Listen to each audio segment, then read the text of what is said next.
Hey, what is up? Welcome to this episode of the Entrepreneur to Entrepreneur podcast. As always, I'm your host, Brian Lofermento, and I am so excited about today's episode because I actually feel like I let you listeners down a little bit because we don't talk about this topic of expertise enough here on this show. And quite frankly, I'd extrapolate that and say in entrepreneurship, quite frequently, we lose sight of the metrics, the absolute things that matter the most. And that's why I love today's guest's work because she is so in love, not only with business and startups and entrepreneurship, but it's so clear to me that she is obsessed with what actually matters, bringing it back to the very fundamentals of why our businesses exist. And that is, of course, customer success. Let me introduce you to today's guest. Her name is Beth Thornton. Beth is the founder of Thornton Advisory Solutions, where she helps startups and early stage companies strengthen investor confidence by building strong customer success foundations from day one. And if you're hearing that and you're thinking, a customer success foundation, Brian, I don't have any of that. Well, that's exactly why Beth is here. Beth works closely with founders and leadership teams to make customer success a core driver of long-term growth. She has worked inside of all different sectors and sizes of businesses, and I love how her own entrepreneurial journey got started. We're going to hear that backstory from her here today, so I'm excited to learn from her. I'm not going to say anything else. Let's dive straight into my interview with Beth Thornton.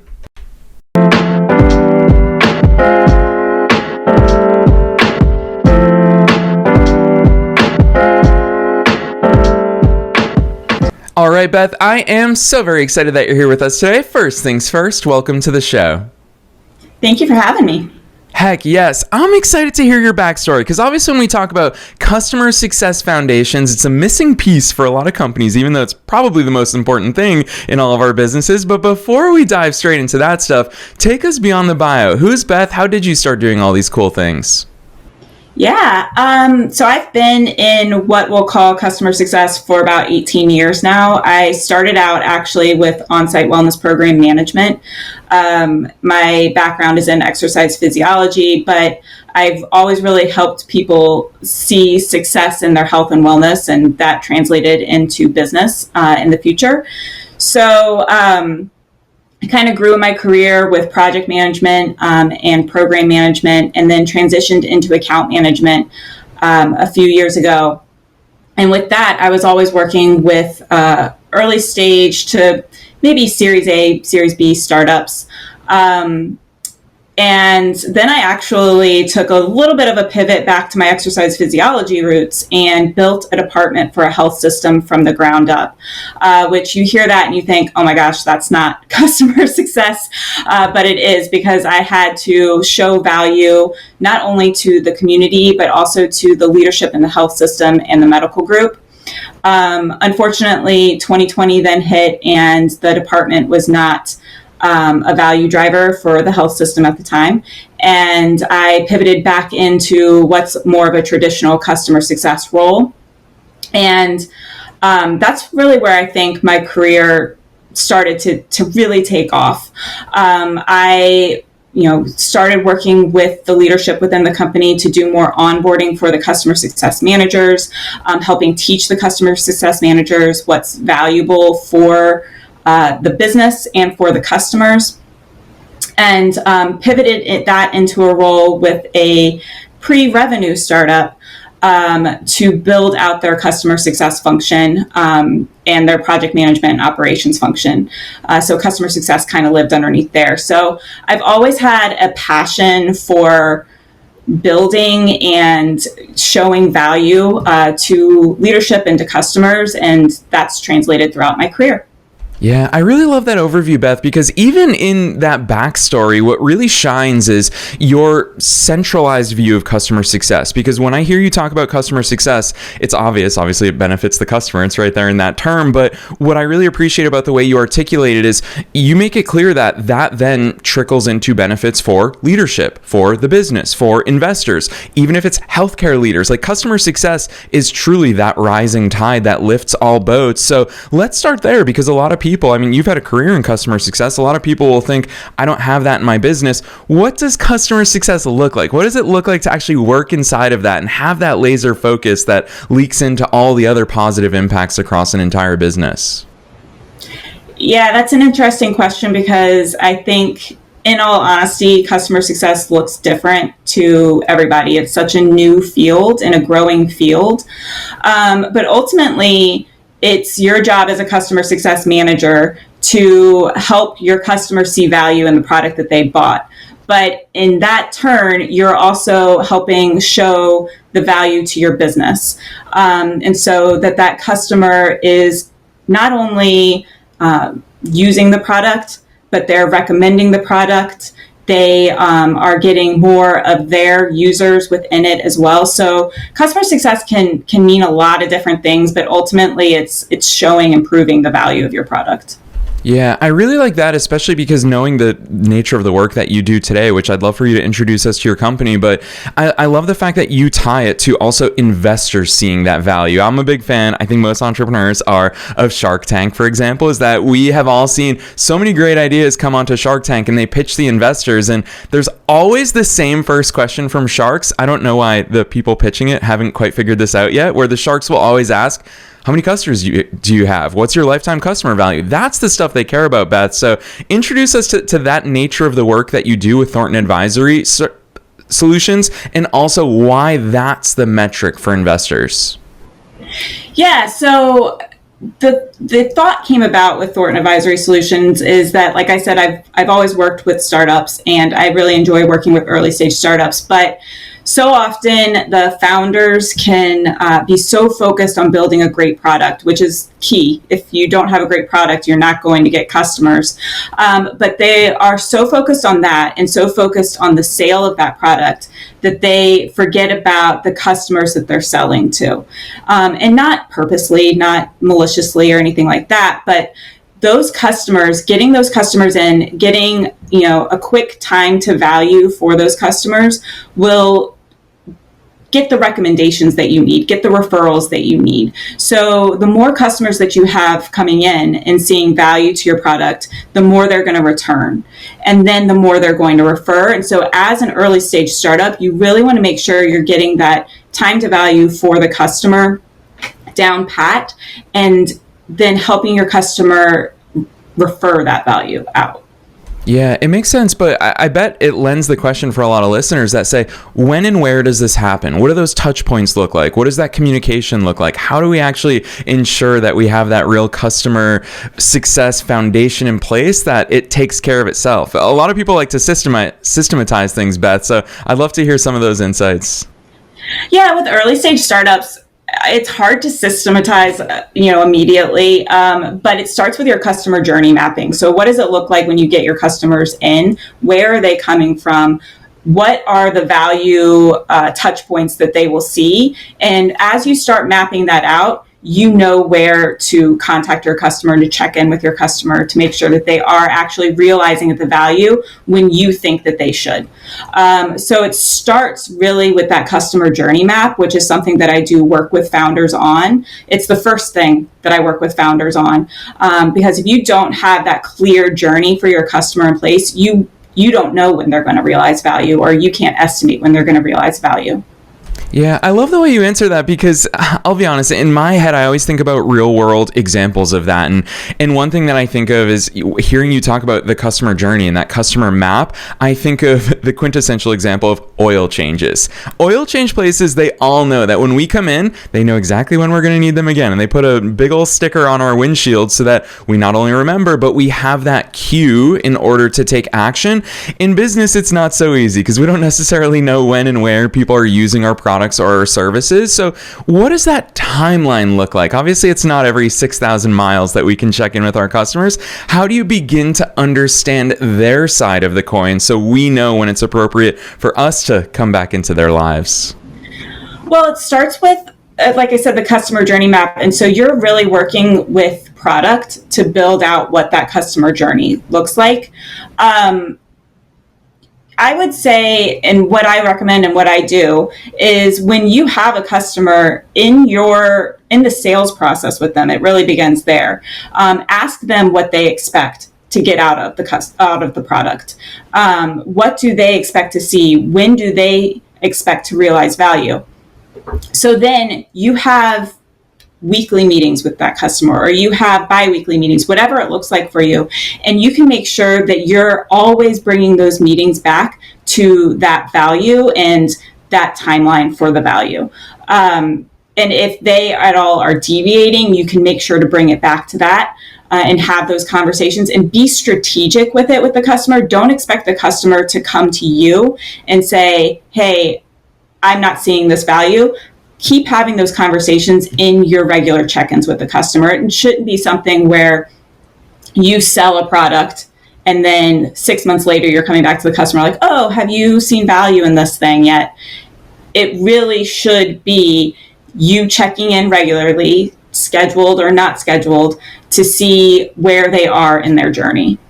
Yeah, I love that, the way you talk about that, because you clearly feel free to be part of that customer's experience, whereas a lot of people feel like, oh, I don't want to bother them. There's all these limiting beliefs that we have internally, but you just shatter through that because clearly you are solely focused on this and you become part of that experience for them.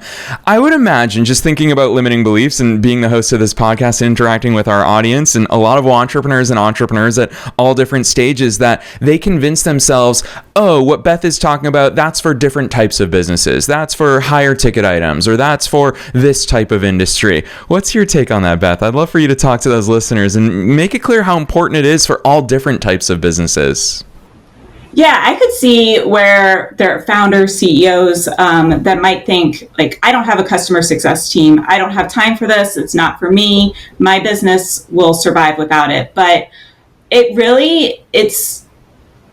it crosses all industries. So I work with SaaS startups for the most part, but I also have worked with brick and mortar wellness companies. And it's a little bit of change between how you customer journey map and how you interact with customers. But when it comes down to it, it's that interaction that you have with the customer that helps them feel valued and see the value in your product. If you just hand it off to them and let it be in their hands, then they're likely not going to see as much value as if you are regularly touching in with them, showing that you care, showing that their opinion matters, and getting that feedback and helping them see the value of the product.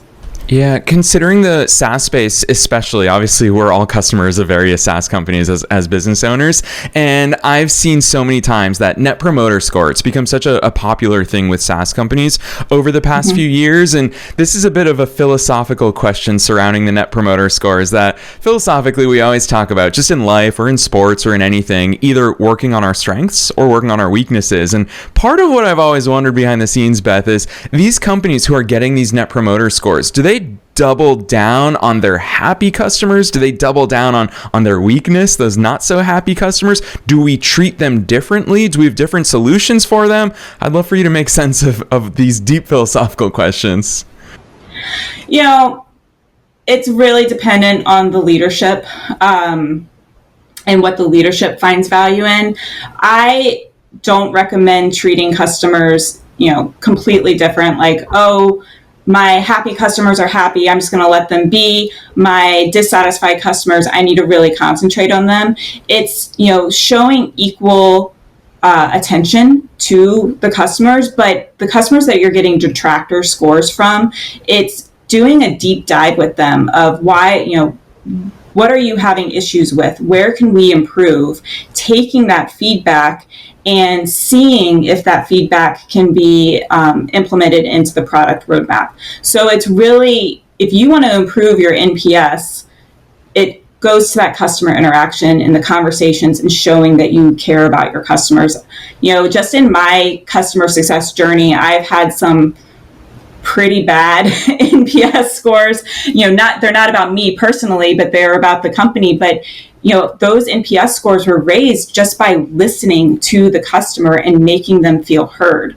Because a leader in another company isn't going to want to invest their resources into your product if they feel like they're not getting any value and if they're not feeling like they're being heard if they are having issues. Yeah, and sometimes it really is just as simple as that. I've been a customer of so many different platforms where I love, and obviously I love entrepreneurship, but I love when the founder sends you an email, even if it's probably automated on their part, but knowing that I have that direct line of communication to joe@thistool.com, that seems so personal. And Beth, do I know if the founder actually checks that inbox or not? I have no idea, but it gives me that feeling that that founder cares about every customer as opposed to me being one of 100,000 users of that platform. So I love the way you're talking about this, but of course you and I dove straight into Net Promoter Score. What other metrics are out there? I'd love to hear what your eyes and mind pay attention to. Yeah, I mean, I really mentioned it already. So the time to first value is very important. So when you first implement the product, like when are the customers starting to see the value? And again, it's that conversation with the customer of like what your expected value is for them and what their expected value is. Customer retention rate is obviously very, very important. If you're not retaining your customers, there's an issue and you need to examine that. So you need to make sure that you're looking at that. Also, expansion or referral rates. If you have a product that can be upsold, at what rate is that being upsold? How are users buying into that product? And then at what rate are you being referred? So those are like the 3 or 4 metrics that I would really look at for leading success metrics.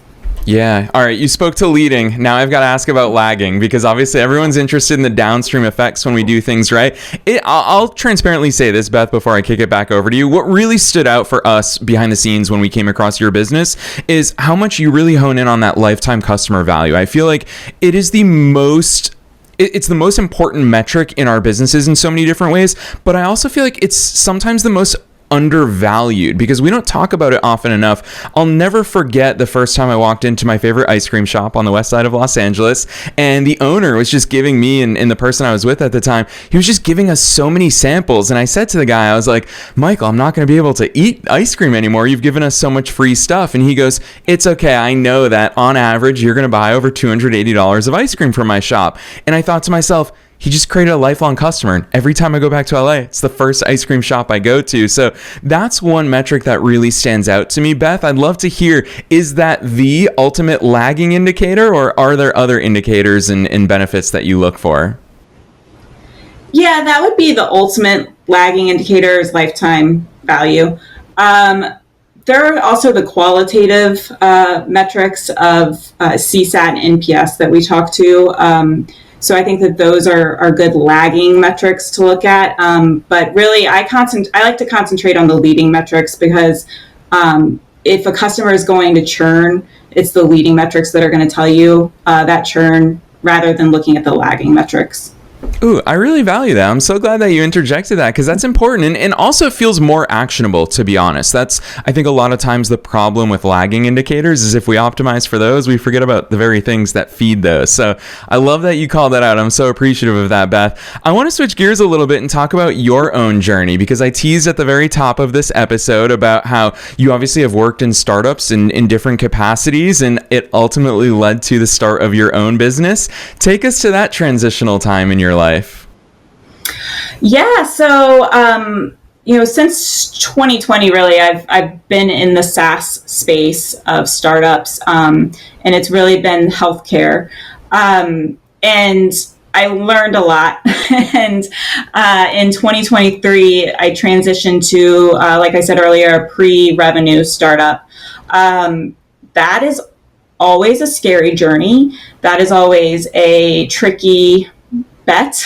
And unfortunately, the bet I lost for this startup. And when I was there was a lot of conversation about the product and about, how are we going to get and keep and retain customers? And so that was something that investors really wanted to see.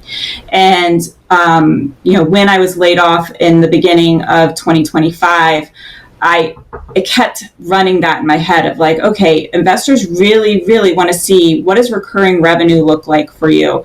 That is how they know that they're going to get their value in their investment. And so I started kicking around the idea of a consultancy in my head. If I'm being honest, my husband had talked to me about it back in November 2024, and I was on the fence about it. But I thought, you know what, this is the time. If I'm going to do it, let's do it now. And I talked with some vice presidents of sales teams, some CROs, to see if they would find value in something like this as they were joining a startup or founding a startup. And everyone's resoundingly said yes, that customer success is often not thought of at the beginning of the startup journey. It's like, let's get some revenue under our belt and then we'll think about customer success. But having a foundation for customer success at the beginning of your startup journey will help you see better success results as you go through. And there are plenty of case studies out there, and I can share those with you if you'd like. So I decided, let's do it. Let's start. And so I started reaching out to local startup studios and started working with them to provide just a quick 8-week course. I say quick, but it's quick because it was 30 minutes to an hour each week. So not a ton of time invested by the founders there, but it gave people a good overview of what to expect with customer success. I've expanded that out to startup studios nationwide. So I'm working with a few other startup studios. And I'm really just trying to build that out so that founders can really start understanding what customer success looks like early in their startup journey. I, with that, had the opportunity to work with a local brick and mortar business. They're a wellness company. They had been in business for about a year, and we're starting to see their returning customer rate drop off, which could be expected in the line of business. It's active release therapy is what she specializes in, but she really wanted to get the customers coming back in, and she also wanted to increase her referral rate.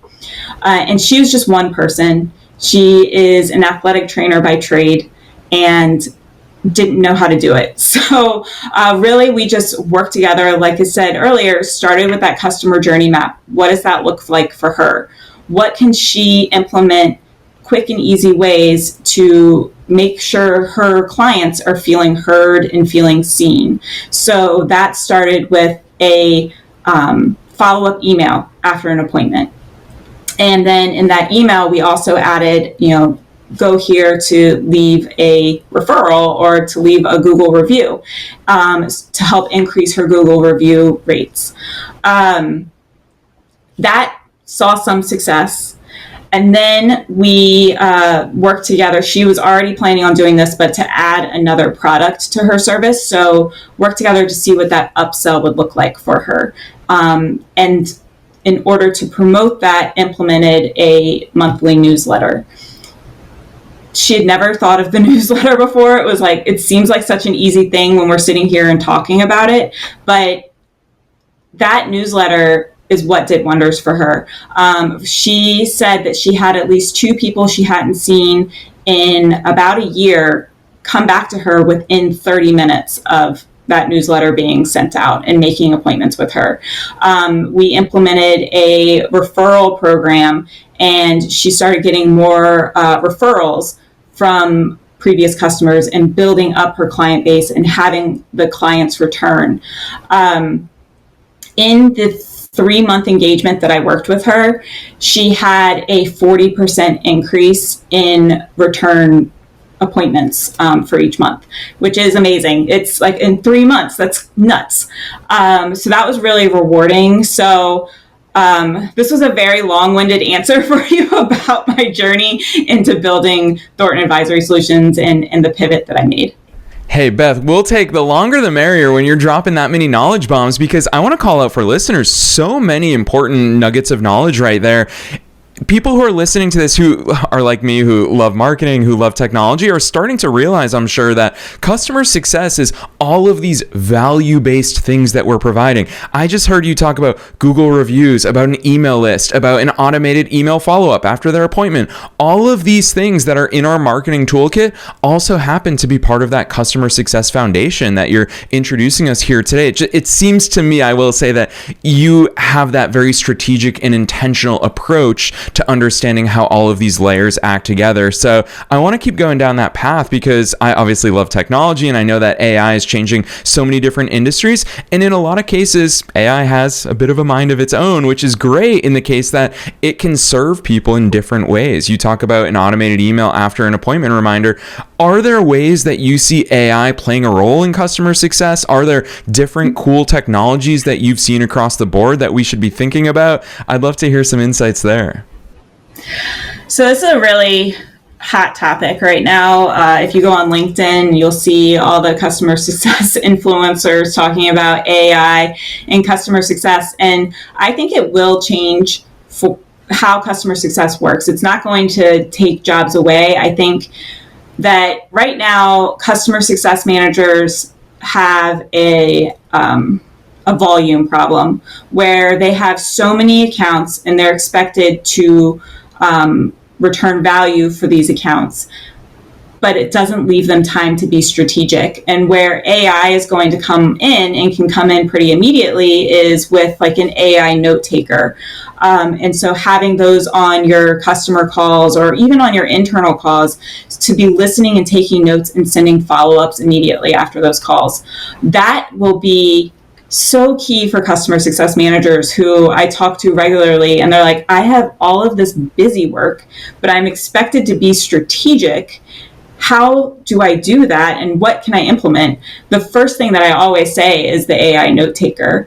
And then there are companies out there that are starting to implement AI into their CRMs, and that will help with the automated follow-ups after a customer meeting, with sending reports out and things like that. But I think that AI will help lighten the load for CSMs and for CS teams, whether that's just the founder, the CRO, or whoever that is. I think AI can be a good tool to use to help lighten the load. Yeah, so well said. Truth be told, Beth, I'm unwilling to go into meetings now without my AI note taker present because of exactly what you just alluded to. It's not because I don't want to forget things, which that's for sure true, but it's especially because I want to better and more deeply serve the person who I'm talking to. And the way I'm going to do that is extracting every bit of things. One of the questions that I frequently ask my AI after a meeting is, because AI can also fairly judge us from an objective perspective, and I'll always ask with my transcripts from calls, is there something the other person said that maybe I didn't hear or didn't listen to? And seeing it pull out and be like, yeah, maybe you heard this, but you certainly didn't address it. That's valuable to me. And so I really appreciate how much emphasis you put on that. I did promise you before we hit record that this episode would fly by, but I still want to squeeze two questions in with you, because this first question, I really think about your unique position in the type of work that you do, in the sense that every business, of course, we want to focus on customer success, but of course, it's also startups. It's a very fast-moving environment that you work inside of, Beth, and so they've got 500 other things that they're focused on. So I'm going to ask you this question as a fellow entrepreneur, because I think your unique positioning is the fact that you focus on customer success, but you also know what it is like to be a business owner. How has having your own firm changed your perspective on the customer success work that you do? Because you're not just a practitioner, you're also running a business, and you also have to focus on all those things. I think that I actually was thinking about this the other day. I think that it more solidifies my belief in customer success. Having the knowledge and the background that I do have, I know how important the follow-ups are, and not only what I promise I'm going to do, but keeping the customer on track on what they're going to do. I know how important the metrics are. Metrics speak volumes to founders, to CEOs. Like, you can give all of the qualitative facts that you want to, but if you have numbers to back it up, that's going to really help. And I think that that's helped me in talking with entrepreneurs and with founders and CEOs, having that background. And it's also really solidified it for me as well. Like, I can see, okay, they are taking a little bit longer to see value in this course. Let me change up how I'm offering it, or let me change up how the structure of the course looks like. And then we didn't talk about it, but I do have a community for customer success managers, and that is more of that like SaaS type platform. So as I am interacting with people in there, I'm looking at, all right, what does the usage look like? How often are people in there? If somebody isn't in there often, what can I do to reach back out to them? So having those customer success knowledge tidbits in my head has actually, I think, helped enhance my business. Yeah, I love that answer, Beth. It's so clear that you've absolutely thought that out, even though you obviously didn't know that I was going to ask you that question. And it's really cool to hear those insights, because you are also a builder. And I think that that's such a core part of the entrepreneurial journey. So speaking of those knowledge tidbits, my final question, I ask it at the end of every episode, and that is, what's your one best piece of advice for listeners? Knowing that we're being listened to by both entrepreneurs and entrepreneurs at all different stages of their own growth journeys, and also knowing that you are a fellow entrepreneur with that entrepreneurial hat on, what's that one piece of advice you want to leave them with today? Track the metrics, whatever you think is important. Make sure that you have just even like a Google sheet out there, and you are tracking it daily, weekly, monthly, whatever it'll look like for you, so that you can see that change over time, and you can report on either the positive or the negative changes over time. But start tracking your metrics now.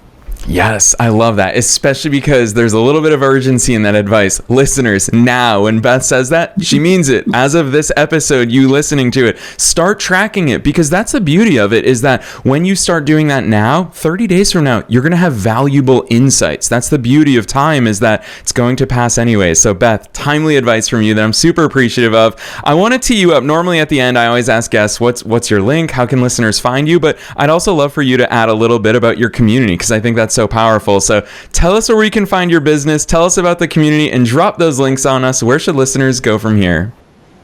Sure. Yeah. So I can be found on LinkedIn. I think my username is Beth Gross on LinkedIn, but you can find me by Beth Thornton. And then Thornton Advisory Solutions.com has information on both my consultancy work with startups, as well as the community, which I call CS Thrive. It is for customer success managers by customer success managers. It has information like webinars and weekly office hours, so mentorship sessions. We also have customer success guides and toolkits in there.